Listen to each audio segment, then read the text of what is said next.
Korea, a crowded little finger of land extending out of Asia's mainland, pointing significantly toward Japan and the Pacific beyond.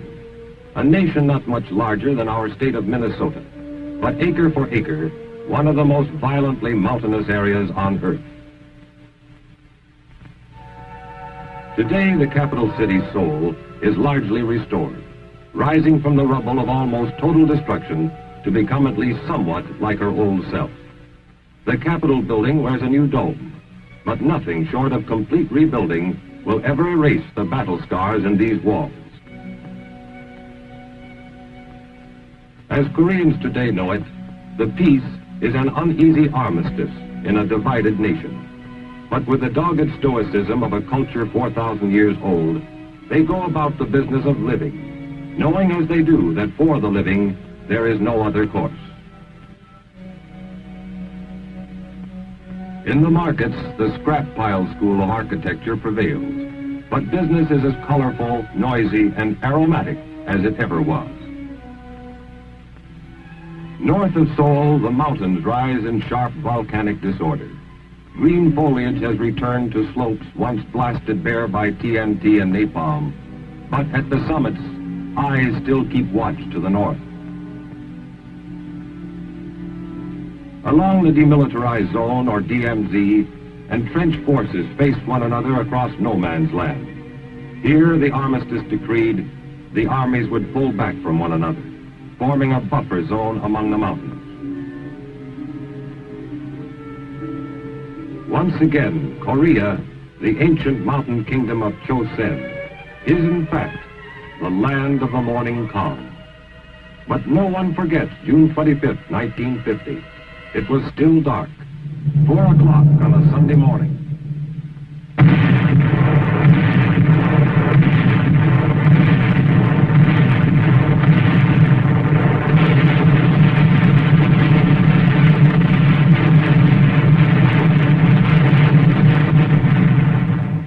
Korean villages awoke to a world suddenly filled with noise and plague. The communists, made bold by months of small-scale raiding across the 38th parallel, had finally launched their undeclared, all-out war of conquest.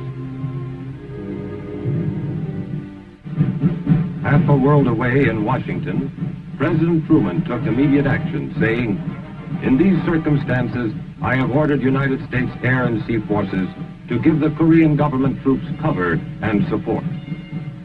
Next day, at the United Nations in New York, United States Representative Warren Austin made our position clear beyond doubting. The armed invasion of the Republic of Korea continues. The Republic of Korea has appealed to the United Nations for protection. I am proud to report that the United States is prepared to furnish assistance to the Republic of Korea. Spearheaded by tanks, the Red Forces had moved swiftly. In 2 days, they were attacking the capital city itself.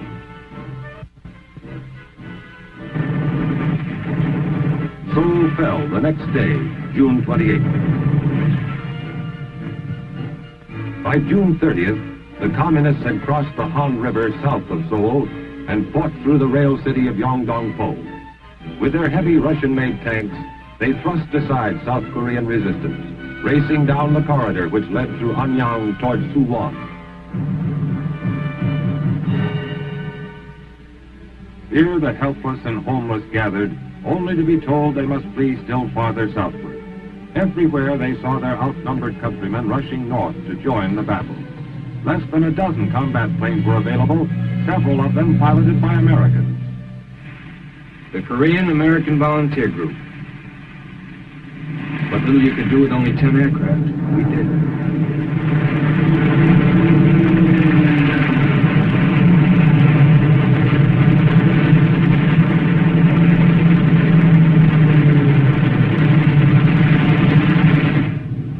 Even as the Red Armor swept toward Suwon, advanced elements of the 24th Infantry Division were being airlifted to Korea from Japan.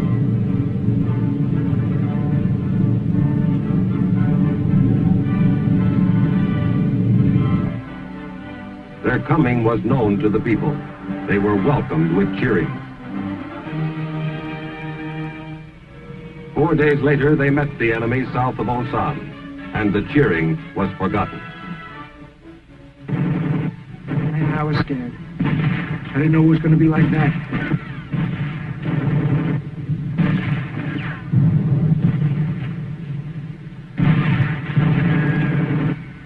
The enemy was a lot stronger and better trained than we'd heard.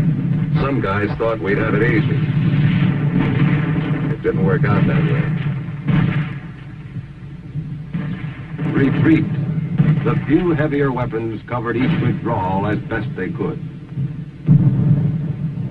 Where they had divisions, we had companies. Pull back, fight, pull back again. 4 days and nights, nobody slept. We started with a good many green troops. Now anybody could still pack his gear, he was a veteran.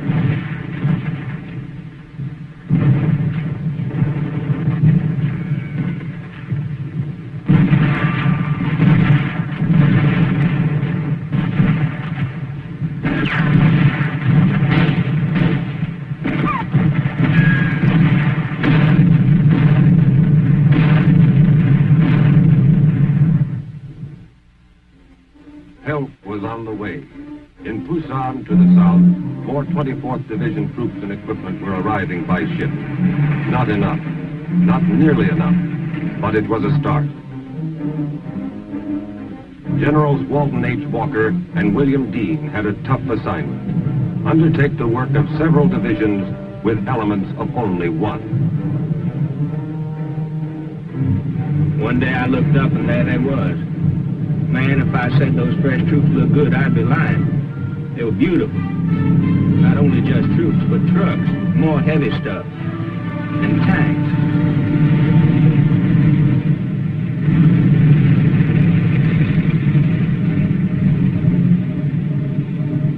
We met our first Red Armor 25 miles north of Daejeon.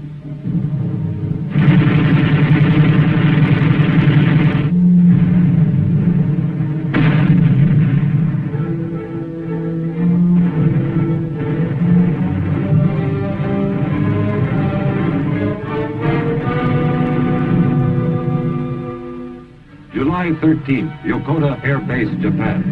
Our first large-scale bombing attack is mounted as more than 50 B-29s take off. The target, Wonsan, key North Korean port city. We wondered how much ack-ack there'd be. There wasn't any at all.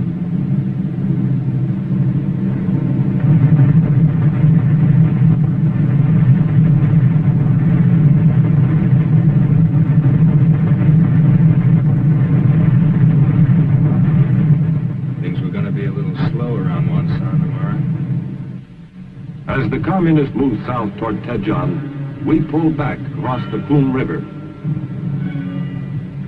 This natural barrier offered another chance to buy time from the enemy. We took advantage of it.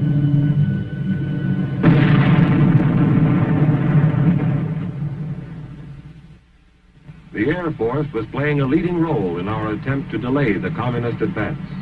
Lacking bases in Korea, F-80 jets adapted oversized wing tanks for the long flight across the Sea of Japan.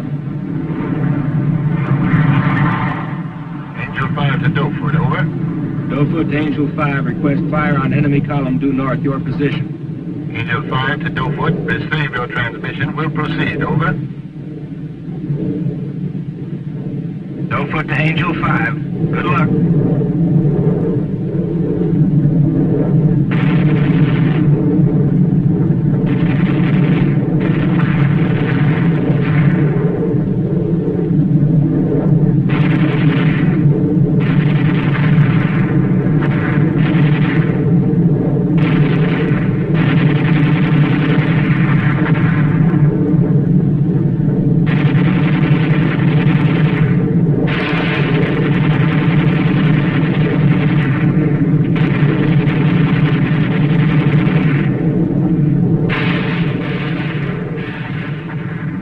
July 18th, the Sea of Japan.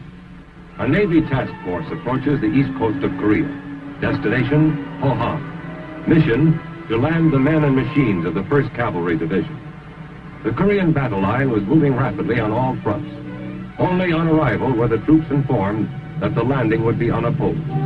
The division's 27,000 men started ashore. Psychology says how you're supposed to feel sort of disappointed. Expect to fight and then don't have to. Maybe so. I wasn't disappointed. On July 20th, the Reds reached Daejeon. 24th Division troops led by General Dean were to hold as long as possible. There was something fishy about Daejeon. I mean, they threw in a little artillery and then we waited. Nothing. Nobody. Then wham! They were all over the place.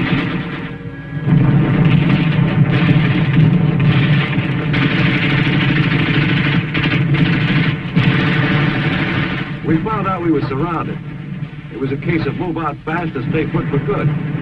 As it was, we were going to have to make a run down a corridor of fire a mile long, which we did.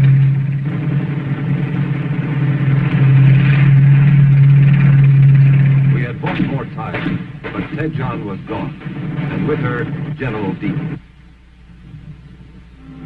We traded time for space. 2 weeks for the land between Daejeon and the Naktong River.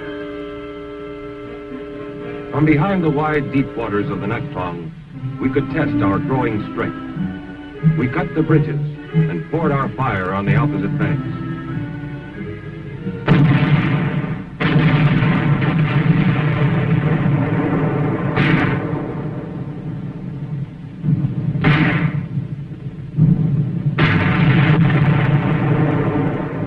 Daily communist attacks probed up and down the length of the line, searching for an opening.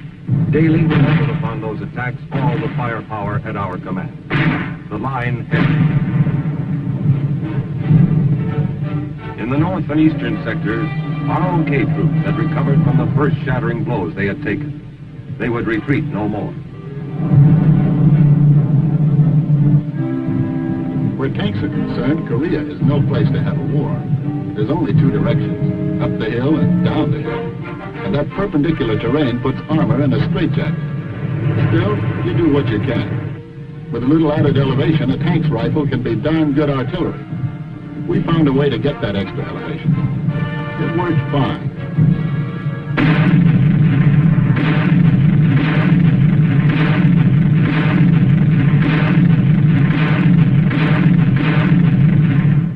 Early in August, General William Keane received orders to carry out our first large-scale offensive action. The enemy was trying to punch through in the south and capture Pusan. Task Force Keane, composed of General Keane's 25th Division, the 5th RCT, and the 1st Provisional Marine Brigade, was to repel this attack.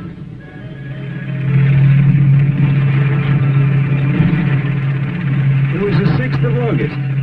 I remember because it's my birthday. Also, it's the first time I ever got shot at. I remember thinking to myself, happy birthday, Charlie.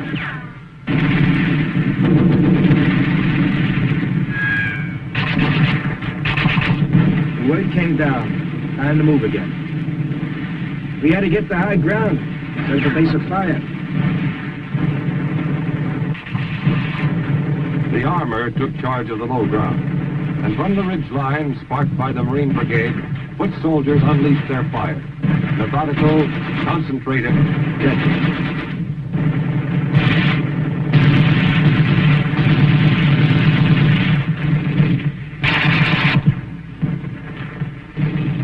The Marines, equipped with a heavy bazooka, found it highly effective against Russian-made armor.